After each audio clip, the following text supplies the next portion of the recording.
Good morning and welcome back to Design Connect 21, brought to you by Decorex Africa and 100% Design South Africa.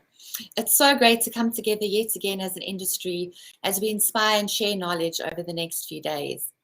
Our next speaker is Kim Williams. She is a creative interior behavior strategist and will be talking to us on the new world of interiors and how it is transforming the industry.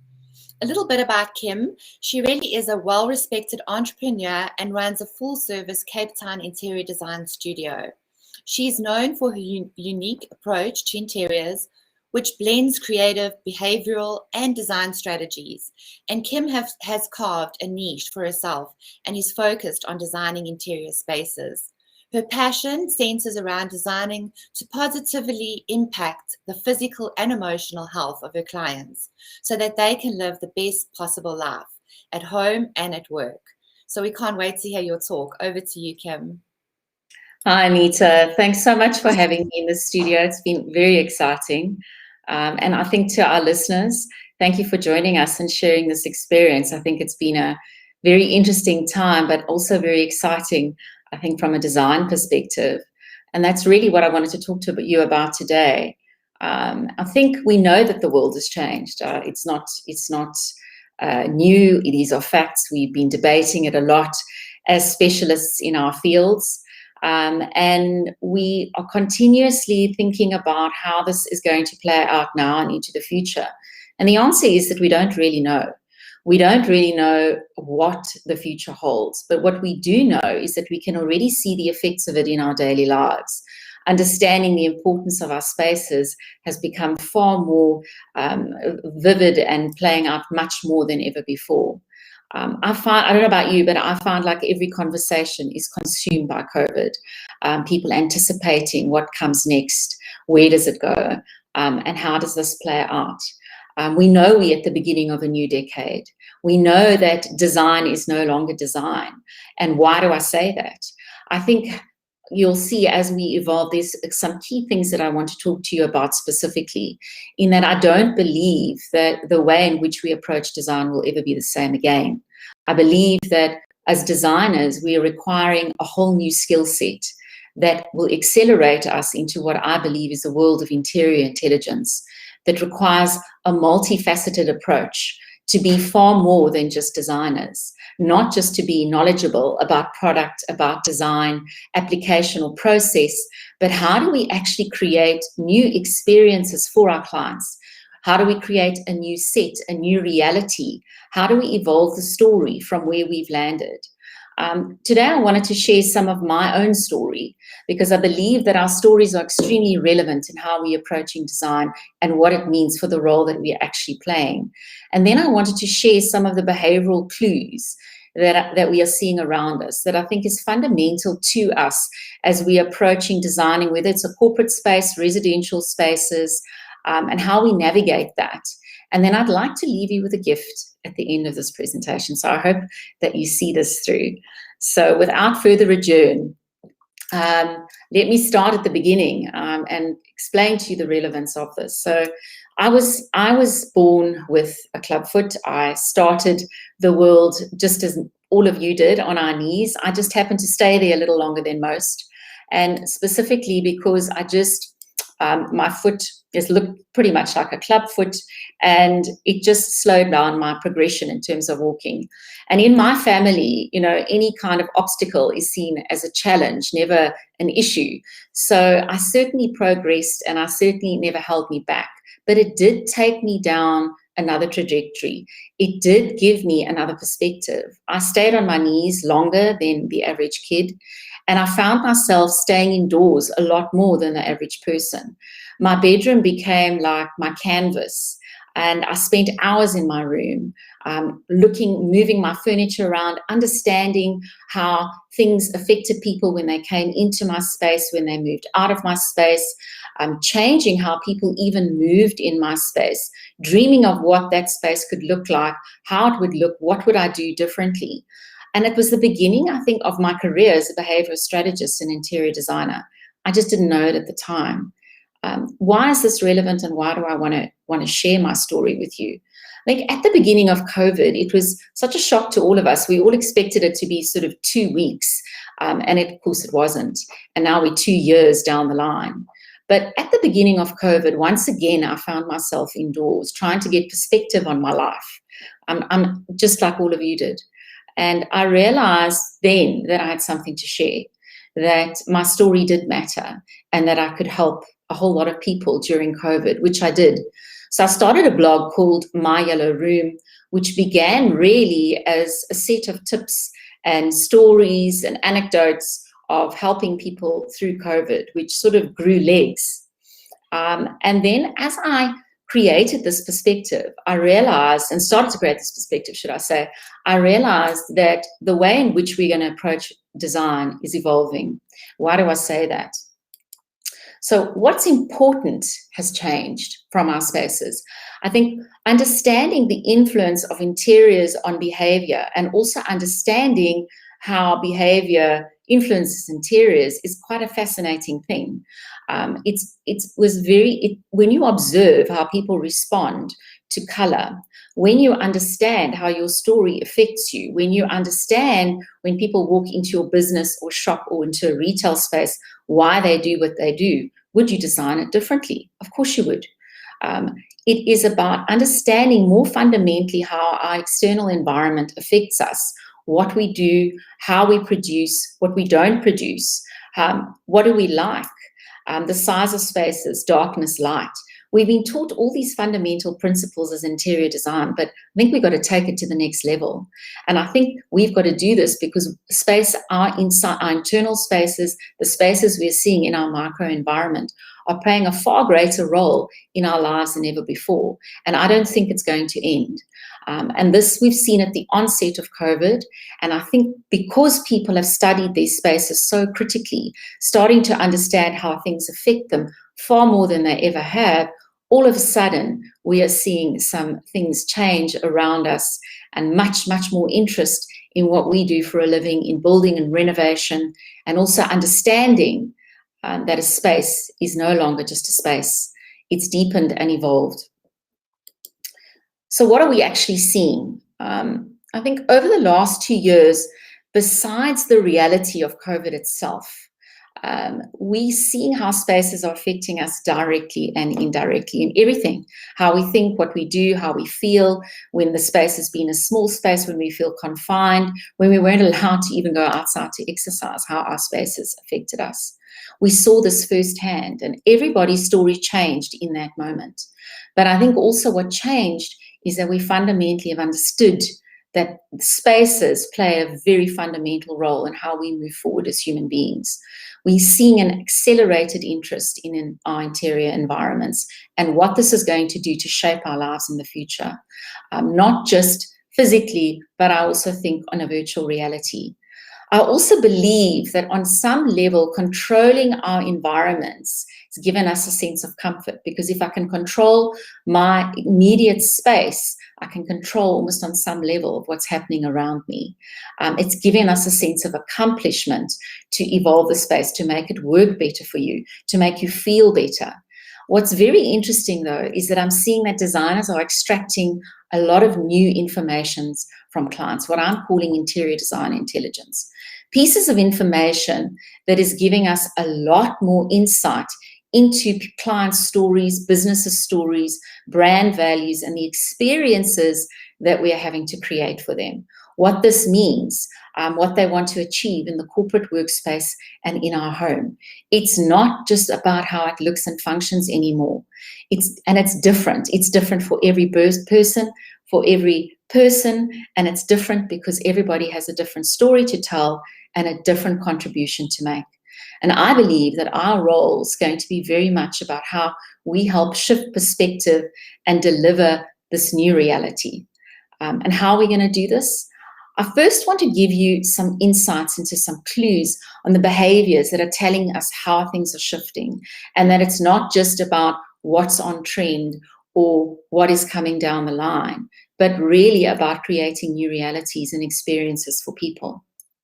So I want to touch on just some key behavioral aspects. There's many that have emerged, but these are fundamental ones that I believe are affecting us as designers. The first one is individualism. And this is not new. We started to see this way before COVID, as we've become far more open-minded as a society, and the importance of individualism in our world, what it brings for innovation, thinking, teamwork, the way we live and work on every level. But I think what's important with this is the need for each client and each individual to feel represented in their spaces, that it is not just what everybody else has, but it is a unique aesthetic that reflects them, their family, their businesses, what sets them apart, what introduces them almost in when you walk into somebody's spaces, that it gives insight into who they are as a family, feeding into productivity, most importantly, since we've been working from our spaces during COVID, but facilitating, I think, for me, ultimately, the contribution that we make to the world. And this brings me to the next point, which is about expression. And expression is more than about being an individual and individualism. This is about reflecting specific elements into a space or into a brand. It's not just about what is on trend and what you see, but reflecting more than just the personalities and the values, but what feeds the spirit, what feeds the mind, what feeds the senses in the design, what happens when that person visits that space, stays in that space, pauses in that space, or shares in that space. The experience we are creating as designers is becoming far more important than it ever has before. I think thirdly, my third point, and this was quite a huge observation, I think we all experienced this, was what the disconnection to nature did to us when we weren't allowed to go outside, to exercise, to walk, even go to a restaurant.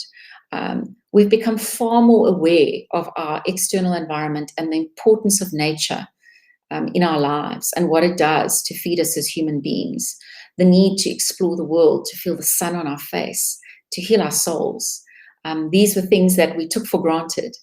Now, feeling trapped in our spaces and not being allowed to do this, we're wanting to bring the earth closer to us and facilitate its importance in our lives.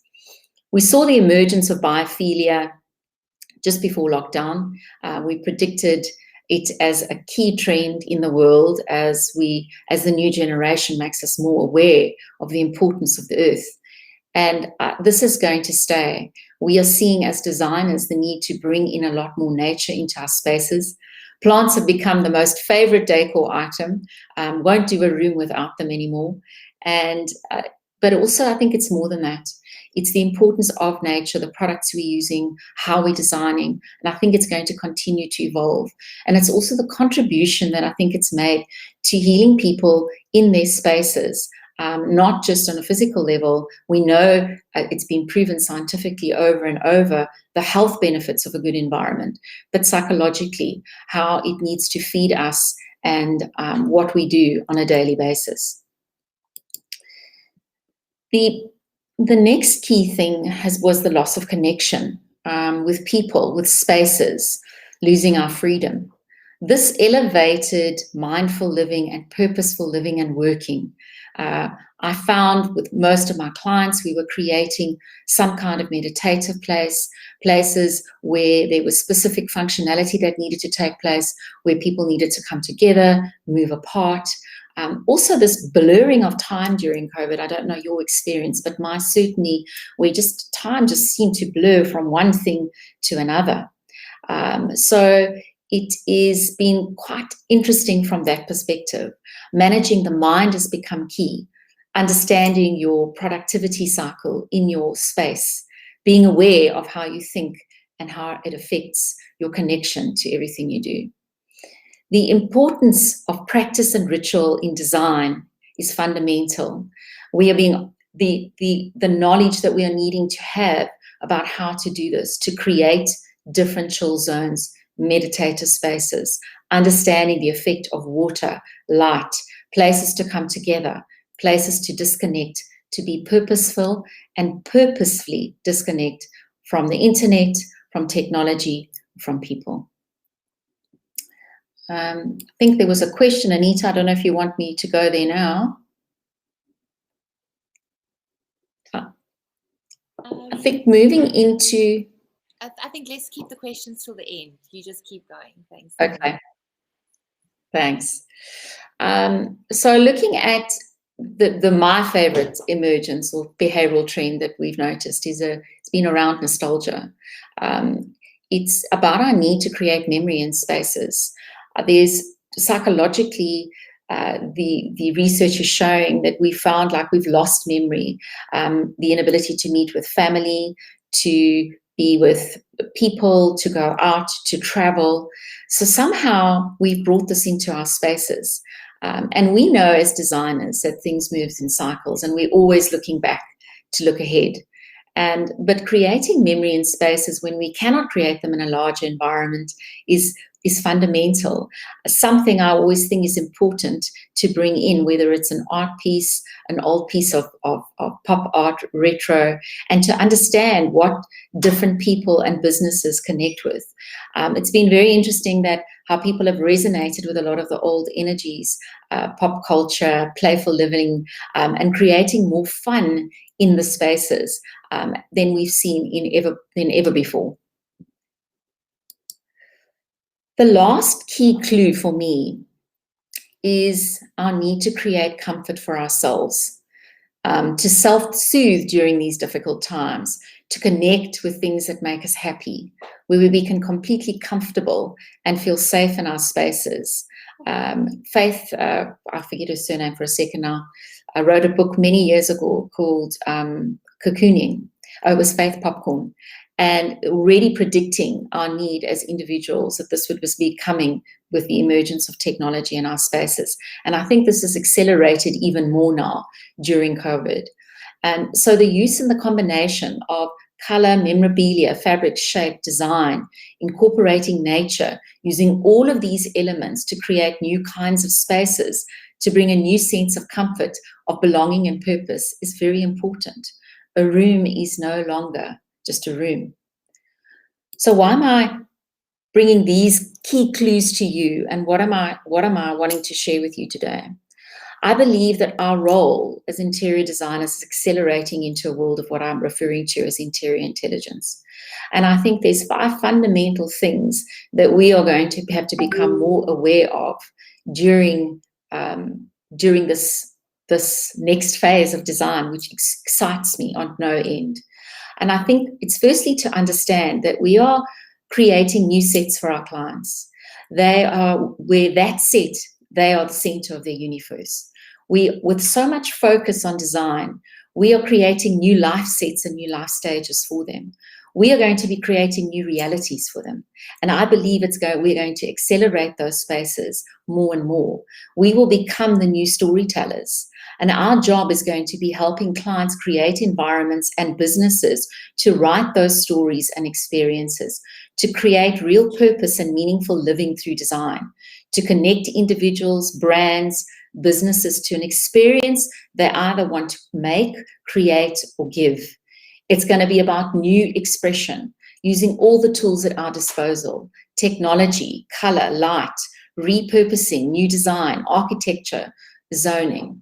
I think it's going to be about creating design plans that reflect and express a story or how somebody wants their life to be, creating spaces that address our individual and productivity objectives. So how is it going to work? I don't know yet, but what I do know is that I think that this is going to be, interior design is becoming a new gateway for expressive living and working. We're seeing the clues in our behavior, we're seeing what people are doing, and we can see it in what our clients are asking from us. We've been asking to combine a variety of elements to give a specific outcome. People are being very clear in the behavioral outcomes that they want in a space. It's not just about designing a bedroom, a lounge, a cafe, a new workspace. It's about the specific experience people want in those places, the objectives that they want to achieve, and how the design needs to deliver that, and how it should be meaningful and contribute to those individuals directly and indirectly. We're no longer going to be asked just to be experts to give a beautiful space. We're no longer going to be just asked to design at leisure.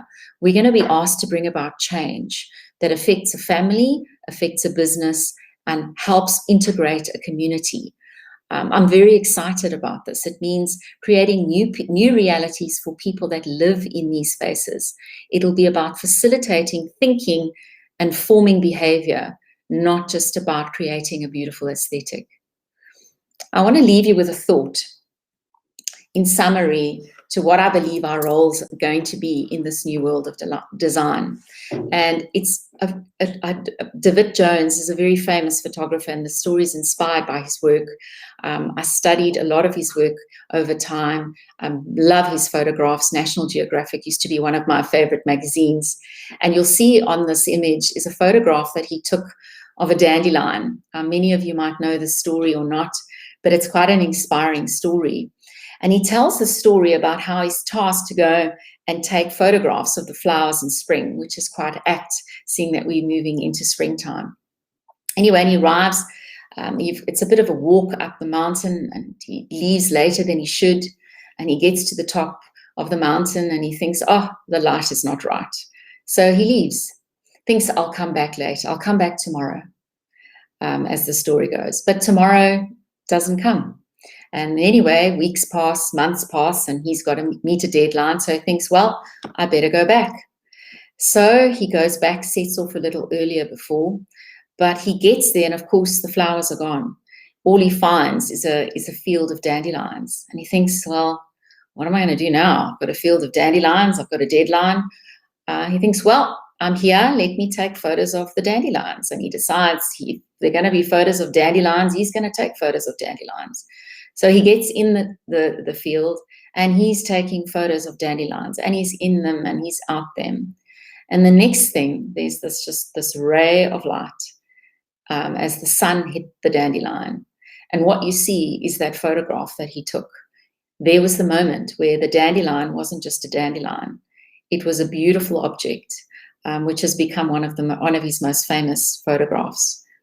So I believe that's where we are right now. We're in a new field and we have got a new role to play. And I see our jobs a little bit like that. We're navigating this with people and almost for people, helping them create a new perspective on their spaces, helping them to create new experiences, reposition their business.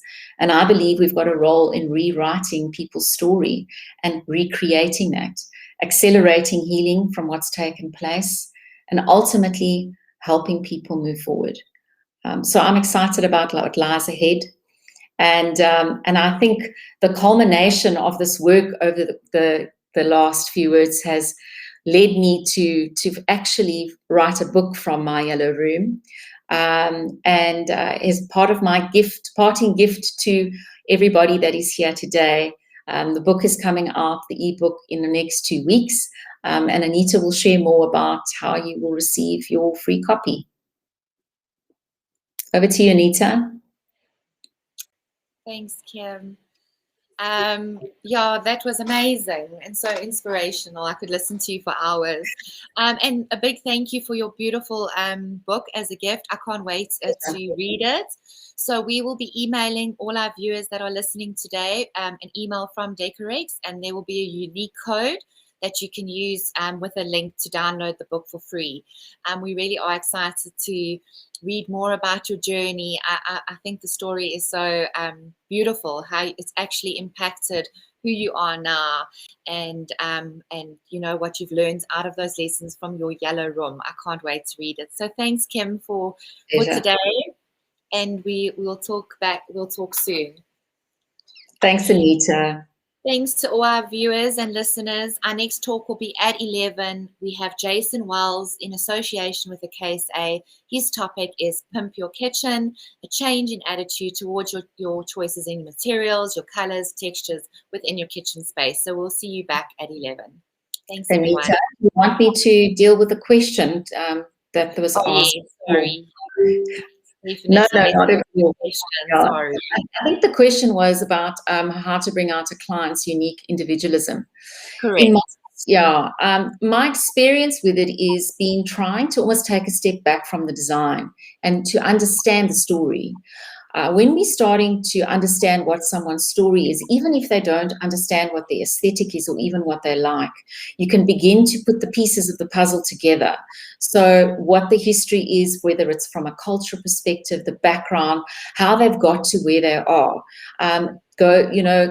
I tend to find that the objects around people also give you clues and insights into who they are, what they like, what colors they like, what excites them, but also importantly to find out what they don't like and to try and bring that in so that it's not more a cut and paste of what we do well, but really an expression of who somebody is from a color perspective, style, design, etc.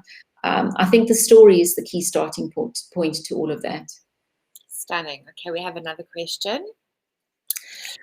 What is the best way to bring nostalgia into your home and keep it modern and updated? It's my favorite topic. I love nostalgia. It really is my big thing. It's been quite interesting how people have been bringing it into their spaces and how quirky people have got with the design. Anita, you'll know I'm a big fan of the playful trend that we saw with Instagram. And I don't think there's any rules. What I've seen people do is kind of put a random object in the space just to create interest and a little fun and quirkiness during this time. Personally, I like to look at what people like from a nostalgia perspective. I recently did a house which was very themed about all the modern retro energy. My client loved sort of all the old pattern things, the gold, the old designs that came through in the 40s and the 50s. And it was very important to me that I wanted to still feel fresh and relevant in today's thing. And I think a couple of things worked.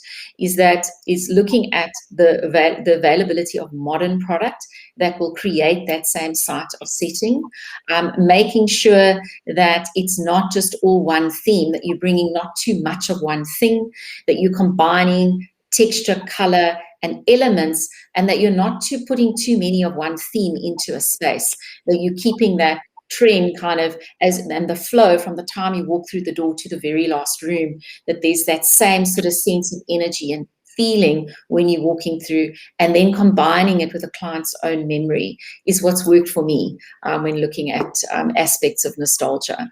I think the other thing that's been tricky is often clients have a lot of photographs, a lot of old memorabilia that they want to bring in, and often I go, oh, how am I going to work this into a design? And it's almost kind of trying to take that and make it a treasure and frame it in a way that's not, and again, let it be kitsch if the style is kitsch, but make it have a special place and work it in. And I find also that when you do that, our clients respond so much better. And even businesses, when you walk into a business, when there's memory or this feeling of nostalgia, that somehow makes us connect with a space, that it's not just beautiful, but it's real. Yeah. I always say personalization of taste is always on trend. Always on trend. We've got one more question. What is the best storytelling project you've sold? Sure, that is quite an interesting question. I am busy with a practice at the moment. It's a big practice. It's quite a new business model that's been introduced into South Africa by a group of dentists. And they have an interesting story all of their own. And the story has been quite layered because you have two people that have become quite renowned in their fields as dentists. I'm not a dentist, so I don't speak all the technical lingo, but they become quite renowned. Each has their own unique brand and own unique story. They're also bringing in a whole lot of different personalities into this practice. And we were tasked with this job of creating an environment for clients to come and feel at ease in a dentist practice. Now think about that. I mean, I mean, I don't like going to the dentist. I don't know about you, but nobody does. So how do you create the spa-like experience and bring the brands of these people together?